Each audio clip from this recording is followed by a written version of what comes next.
Hello guys, आज हम आपके लेके आए हैं king size pure glace cotton में हैवी रेंज में बुकेट बेडशीट।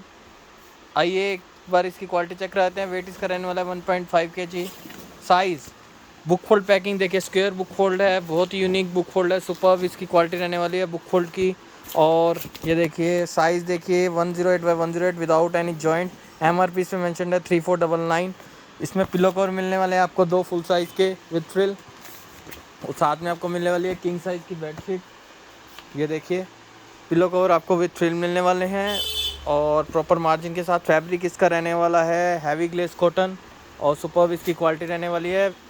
108x108 इसका साइज़ रहने वाला है। जॉइंट के साथ आएगा, लेकिन ये साइड में इसके जॉइंट होएगा क्योंकि इस कपड़े का पन्ना जो होता है वो 100 इंचज़ ही होती है विड्थ। ये देखिए फुल साइज़ मिलने वाला है आपको 108x108 without any joint. Superb quality है, हैवी ग्लेस कॉटन फैब्रिक है। Thank you so much.